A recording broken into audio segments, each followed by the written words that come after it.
여러분은 하루아침에 도시 전체가 멈춰버리는 장면을 상상해 보신 적 있으십니까? 2만 명이 일하던 세계 최대 규모의 공장이 텅 비고 50만 명이 직장을 잃으며 도시의 상점과 학교, 병원마저 문을 닫아야 했던 사건. 그 비극의 중심에는 한국 기업이 있었습니다. 인도 정부의 최후 통첩, 노조의 강경투쟁, 그리고 예기치 못한 외부 세력의 개입. 모두가 우린 절대 질 수 없다고 외쳤지만 불과 2달 만에 30년간 쌓아온 신뢰가 무너지고 말았습니다. 저는 그 현장의 한가운데 있었습니다. 노조 집행부 간부로서 수천 명의 노동자들과 함께 붉은 머리띠를 메고 구호를 외쳤던 사람. 그러나 동시에 누구보다 깊은 불안을 느끼며 혹시 우리가 잘못된 길을 가고 있는 건 아닐까? 라는 질문을 스스로에게 던졌던 사람입니다. 과연 무슨 일이 있었던 걸까요? 왜 우리는 승리를 확신했는데 그 끝은 도시의 붕괴와 눈물뿐이었을까요? 그리고 그날 이후 제 삶은 어떻게 바뀌었을까요? 이제 제가 직접 겪은 72시간의 카운트다운과 그 뒤의 비극을 여러분께 들려드리려 합니다. 저는 타밀나두주 스리페룸부두루 산업단지에 있는 한 전자공장의 노조 간부 비카스 나라얀이라고 합니다. 직함은 정책국장이지만 사람들은 저를 그저 비카스 형이라 부릅니다.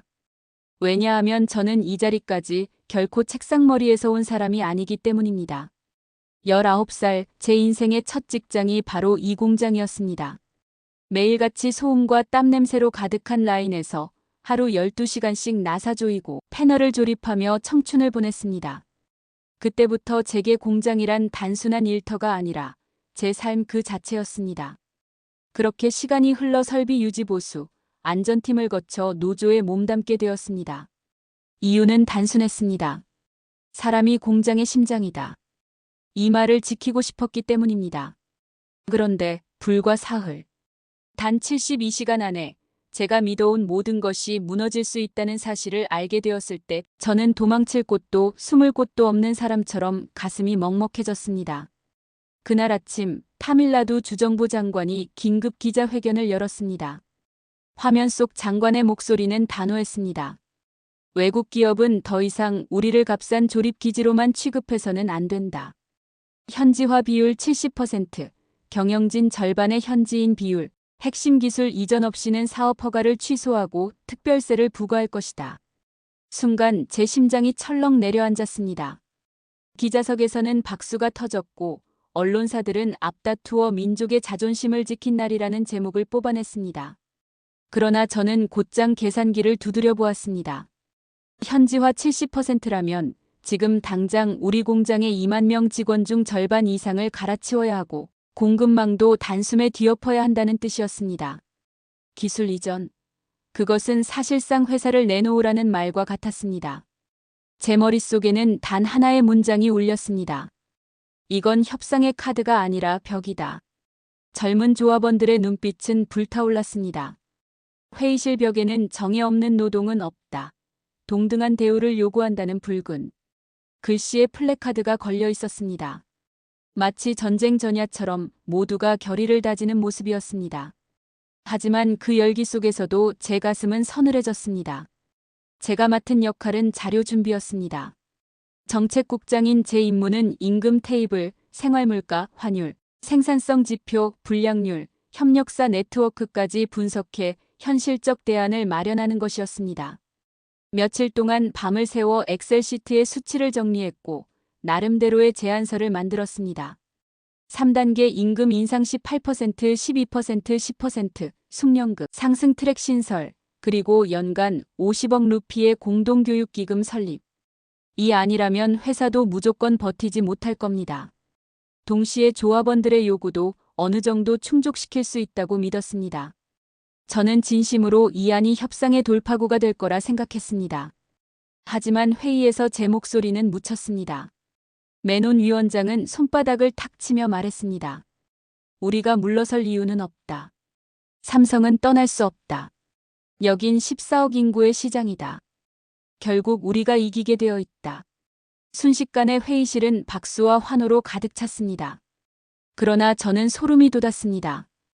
우리가 지금 협상을 준비하는 게 아니라 이미 결론을 정해두고 스스로 최면에 걸린 듯이 움직이고 있다는 느낌이 들었습니다.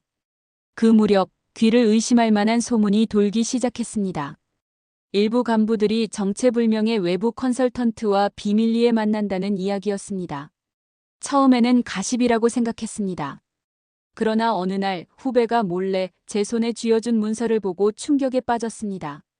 문서에는 낯선 로고가 찍혀 있었고 그 안에는 우리 공장의 설비 구조, 부품 조달망, 심지어 주요 엔지니어들의 개인정보까지 담겨 있었습니다. 이게 어떻게 밖으로 나갔지? 저는 소름이 돋았습니다.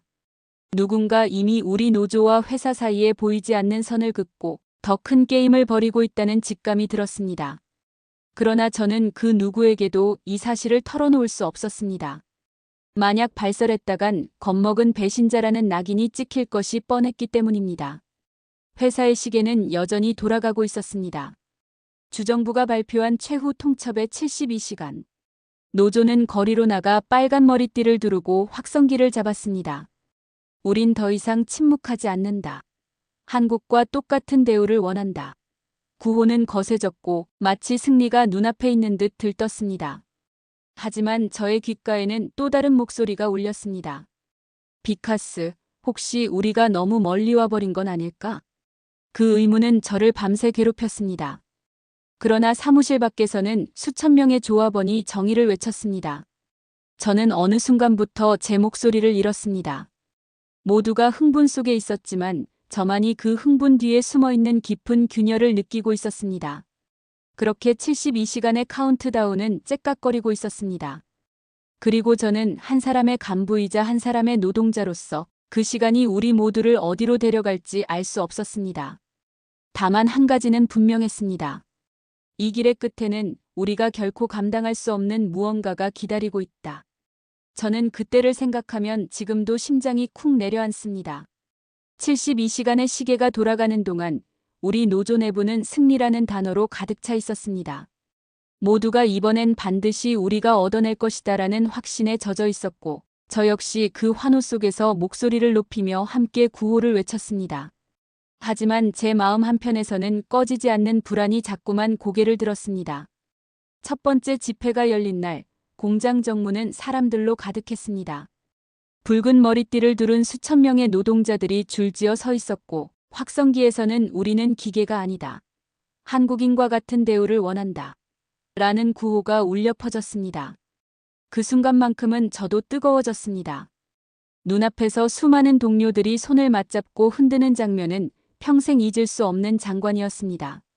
저는 노조의 정책국장으로서 협상 테이블에 올릴 자료를 밤새 준비했습니다. 인건비 상승률, 생활물가 지수, 경쟁국 공장의 임금 수준, 심지어는 환율과 관세 구조까지 모았습니다. 그리고 조심스레 이렇게 제안했습니다. 18%, 12%, 10%의 3단계 인상한 숙련급 상승 트랙, 그리고 교육기금 50억 루피. 이 정도라면 회사도 받아들일 수 있고 우리도 최소한 체면을 세울 수 있습니다. 제안을 설명하는 동안 몇몇 간부들은 고개를 끄덕였습니다. 하지만 위원장은 단호했습니다. 비카스, 왜 우리 스스로 한계를 정하나? 삼성은 결코 떠날 수 없다. 우리가 더 강하게 요구해야 한다. 그리고 최종적으로 내건 조건은 70% 급여 인상, 핵심 기술 이전, 경영진 절반 현지화였습니다.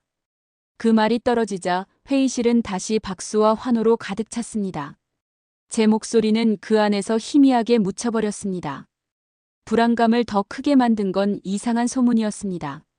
일부 간부들이 외부 사람들과 자주 만난다는 이야기였습니다. 처음에는 대수롭지 않게 여겼습니다. 하지만 어느 날 후배가 몰래 보여준 문서를 보고 충격에 빠졌습니다. 문서에는 공장 설비 배치도, 주요 부품 공급처, 심지어 엔지니어들의 개인 이력까지 적혀 있었습니다. 그리고 낯선 로고가 찍혀 있었습니다. 중국계 컨설팅 회사의 이름이었습니다. 저는 온몸에 소름이 돋았습니다. 누군가 이미 우리 협상을 지켜보고 심지어는 우리 안으로 파고들고 있었습니다. 저는 위원장에게 조심스레 이 사실을 말했지만 돌아온 대답은 싸늘했습니다. 비카스, 겁먹지 마. 이건 그냥 협상 전술일 뿐이다. 중요한 건 우리가 굴복하지 않는 거다. 드디어 협상 첫날, 대형 호텔의 회의장이 전쟁터가 되었습니다. 삼성 인도법인의 수석 협상가 박재훈 전무가 자료를 내밀며 차분히 말했습니다. 올해 18%, 내년 12%, 그 다음에 10%. 그리고 현지 교육기금 50억 루피. 이게 우리의 최종안입니다. 저는 그 순간 속으로 안도의 숨을 내쉬었습니다. 바로 제가 준비했던 안이었습니다. 이거라면 길이 열릴 수 있다. 저는 그렇게 생각했습니다. 하지만 위원장은 고개를 저었습니다. 우린 70%를 원합니다. 기술 이전, 현지 경영진 절반, 그 조건이 수용되지 않으면 합의는 없습니다. 회의장은 곧 싸늘한 침묵에 잠겼습니다.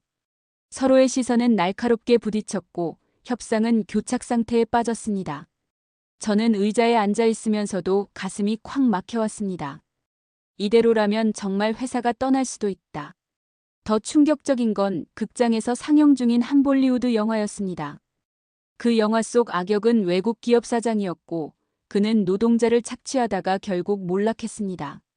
관객들은 그 캐릭터를 실제 한국 기업과 동일시하기 시작했습니다. 동료들이 영화관을 나와서 말했습니다. 형, 저거 꼭 우리 얘기 같지 않아? 저는 말문이 막혔습니다. 문화가 여론을 장악하고 있었습니다. 노조 내부에서도 균열은 커졌습니다. 일부 간부는 회사 안을 들여다본 듯한 자료를 손에 쥐고 와서 이렇게 말했습니다. 삼성은 이미 빠질 생각이 없네.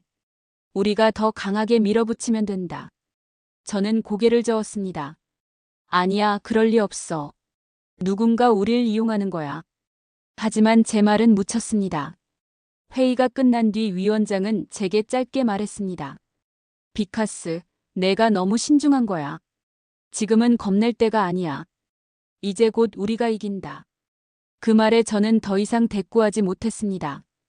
방한 공기 자체가 승리의 최면에 빠져 있었기 때문입니다. 둘째 날 밤 저는 다시 제안서를 들고 위원장을 찾아갔습니다. 이대로 가면 위험합니다. 회사는 진짜로 떠날 수도 있습니다. 하지만 위원장은 고개를 저으며 말했습니다. 비카스, 14억 시장이 우릴 지켜줄 거야. 떠날 리 없어. 우리는 협상하는 게 아니었습니다. 우리는 스스로를 속이고 있었던 겁니다. 그렇게 최후 통첩의 72시간이 흘러갔습니다. 그리고 세 번째 날 아침 협상은 끝내 깨져버렸습니다. 그 순간 저는 알았습니다. 우리가 결코 감당하지 못할 무언가를 건드렸다는 것을요. 세 번째 날 아침 운명의 순간이 찾아왔습니다. 호텔 회의장에서 마지막 협상이 열렸지만 결과는 뻔했습니다. 우리는 70% 인상과 기술 이전을 고수했고 회사는 단호히 거부했습니다. 박재훈 전무가 자리를 털고 일어서며 말했습니다. 오늘은 여기까지 하겠습니다. 본사와 논의 후 다시 알려드리죠. 사실상 결렬 선언이었습니다. 그날 정오 뉴델리에서 기자회견이 열렸습니다. 삼성 인도법인 대표 사장이 단상에 올랐고 수백 명의 기자들이 숨죽여 지켜봤습니다. 그의 목소리는 차분했지만 한마디 한마디가 제 가슴을 짓눌렀습니다. 삼성전자는 상호 신뢰와 존중이라는 기본 원칙이 무너진 곳에서는 미래를 설계할 수 없다고 판단했습니다. 따라서 노이다 공장의 생산을 단계적으로 축소하고 예정되어 있던 반도체 공장 건설 계획을 전면 철회합니다. 그 순간 회의장은 술렁였고 기자들의 플래시가 번쩍였습니다. 저는 텔레비전 화면을 보며 숨을 쉴 수 없었습니다. 철수라는 단어가 내 귀에 꽂히는 순간 머릿속이 새하얘졌습니다. 동료들이 믿었던 14억 시장, 결코 떠날 수 없다는 확신은 산산조각 났습니다. 며칠 뒤 공장에 나갔을 때 풍경은 처참했습니다. 출근 시간마다 꽉 막히던 도로는 텅 비어 있었고 정문 옆 식당은 임시 휴업 안내문을 붙여놨습니다. 점심마다 붐비던 카페 사장은 저를 붙잡고 울분을 토했습니다. 비카스 씨, 손님이 하루에 5명도 안 와요. 이 동네 사람들 다 먹고 살 길이 끊겼어요. 생산 라인은 하나둘 멈췄습니다. 2만 명이 일하던 공장은 불과 몇 주 만에 인부 200명만 남아 철수 작업을 하고 있었습니다. 기계가 멈춘 라인 위에 먼지가 쌓이는 걸 보면서 저는 그동안 외쳤던 구호가 허공에 흩날려 버린 것처럼 느껴졌습니다. 파장은 순식간이었습니다. 삼성과 거래하던 127개 중소협력업체가 줄도산했고 공단 상가는 줄줄이 셔터를 내렸습니다. 현대차도 투자 중단을 검토 중이다. LG도 가전 생산을 다른 나라로 옮긴다. 뉴스는 연일 속보를 전했습니다. 두 달이 채 지나지 않아 이곳 스리페룸부두르는 유령 도시가 되었습니다. 부동산 가격은 한 달 만에 30% 폭락했고 한국인 주재원들이 빠져나간 고급 아파트 단지는 텅 비었습니다. 저와 함께 일하던 동료 라마찬드라는 말했습니다. 10년간 이 동네는 인도의 디트로이트였는데 이제는 러스트벨트야. 그의 눈가에는 눈물이 맺혀 있었습니다. 저는 노조 사무실에 앉아 창밖을 바라봤습니다. 밖에서는 해고 통보를 받은 노동자들이 몰려와 소리쳤습니다. 너희 때문에 우리 가족이 굶게 됐다. 일부는 집행부 간부들의 집을 찾아가 항의했고 심지어 멱살을 잡히기도 했습니다. 저 역시 시장에서 낯선 이의 욕설을 들어야 했습니다. 지도부가 잘난 척하다가 다 망쳤다. 내가 책임져라. 가슴이 무너져 내렸습니다. 저는 단지 현실적 대안을 찾으려 했을 뿐인데 그 목소리는 번번이 묻혔습니다. 결국 우리 모두가 오만했고 정치의 손에 이용당했습니다. 밤마다 잠을 이루지 못했습니다. 꿈속에서는 멈춰 선 라인이, 울고 있는 동료의 얼굴이, 그리고 폐업을 고민하는 가게 주인의 한숨이 겹쳐 나왔습니다. 철수 소식이 공식화된 후 중국 기업들이 곧바로 인수 제안을 내놓았습니다. 하지만 조건은 삼성 때보다 훨씬 나빴습니다. 임금은 겨우 50% 인상, 그것도 숙련공만 해당됐습니다. 기술 이전. 처음부터 그런 약속은 없었습니다. 그제야 많은 조합원들이 깨달았습니다. 우리가 속았다. 우리가 잘못 판단했다. 하지만 이미 너무 늦었습니다. 30년간 쌓아온 신뢰가 단 2달 만에 무너졌습니다. 저는 노조 간부라는 이름이 부끄럽고 한 인간으로서 견딜 수 없는 죄책감을 안고 살아가게 되었습니다. 그날 이후 저는 매일 같은 질문을 스스로에게 던집니다. 우린 진짜 승리할 수 있다고 믿었던 걸까? 아니면 그저 승리라는 최면에 취해 있었던 걸까? 그리고 대답은 언제나 같습니다. 우리는 스스로 최면에 걸렸고 그 대가는 도시 전체의 붕괴였습니다. 삼성이 철수 결정을 발표한 지 2달이 흘렀을 무렵 공장 정문 앞에 다시 사람들이 모였습니다. 그러나 이번에는 구호 대신 울음소리가 가득했습니다. 파업을 주도했던 우리 노조는 결국 무릎을 꿇을 수밖에 없었습니다. 위원장 메논 씨가 기자들 앞에 섰습니다. 그의 얼굴은 초췌했고 눈빛 속 자신감은 이미 사라져 있었습니다. 우리가 잘못했습니다. 14억 시장만 믿고 너무 멀리 나갔습니다. 삼성과 한국 기업들에게 진심으로 사과드립니다. 그가 고개를 숙이자 뒤에 있던 수천 명의 조합원들이 일제히 무릎을 꿇었습니다. 그 장면을 보며 저는 가슴이 찢어지는 듯 했습니다.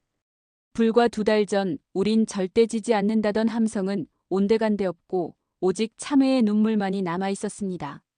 부위원장 라제 씨는 울먹이며 이렇게 말했습니다. 우리 때문에 50만 명이 일자리를 잃었습니다. 가족들에게 면목이 없습니다. 실제로 그 말은 사실이었습니다. 삼성, LG, 현대차 그리고 협력업체들까지 빠져나간 뒤 직간접적으로 50만 명 이상이 하루아침에 거리로 내몰렸습니다.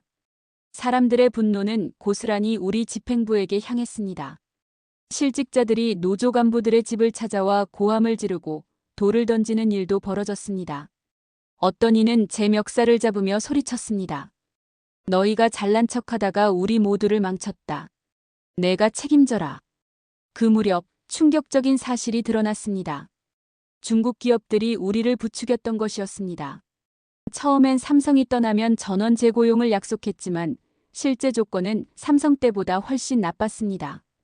연봉 3배를 미끼로 일부 핵심 엔지니어들을 스카우트했지만 곧 보안 문제와 계약 위반 논란으로 신뢰를 잃었습니다. 노조 간부 몇몇이 외부에서 돈을 받은 정황도 밝혀졌습니다. 컨설팅 비용이라는 명목이었지만 사실상 매수였습니다. 우리는 스스로 싸웠다고 믿었지만 사실은 누군가의 손 위에서 춤추고 있었던 것입니다. 이 소식이 알려지자 사람들의 분노는 배가 되었습니다. SNS에는 우리의 미래를 도둑맞았다. 노조 지도부가 인생을 망쳤다는 글이 쏟아졌습니다. 대학생들이 노조 사무실 앞에 모여 시위를 벌이며 외쳤습니다. 우린 삼성에서 일할 꿈을 꾸었다. 그런데 당신들이 그 꿈을 빼앗았다. 저는 도망칠 수 없었습니다. 결국 저는 집행부 회의에서 자리에서 일어나 이렇게 말했습니다. 모든 책임은 저에게 있습니다. 저는 더 이상 간부 자리를 지킬 수 없습니다. 그 말과 함께 사직서를 제출했습니다. 그 후로 제 삶은 완전히 달라졌습니다. 사무실을 떠난 저는 매일같이 거리를 걸으며 무너져 내린 도시의 풍경을 지켜봐야 했습니다. 폐업을 맞이한 식당 주인, 절반의 직원을 해고한 병원장, 학비를 못 내서 아이들을 학교에서 빼내야 하는 동료 엔지니어 모두가 저를 보며 눈물을 흘렸습니다. 저는 차마 눈을 마주칠 수 없었습니다. 밤이면 죄책감이 파도처럼 밀려왔습니다. 내가 그때 목소리를 더 크게 냈더라면 상황을 바꿀 수 있지 않았을까? 하지만 답은 늘 같았습니다. 이미 늦었다는 것. 그러나 시간이 조금 흐른 뒤 작은 변화가 시작되었습니다. 몇몇 젊은 노동자들과 학생들이 저를 찾아와 말했습니다. 비카스 형, 우린 다시 배워야 합니다.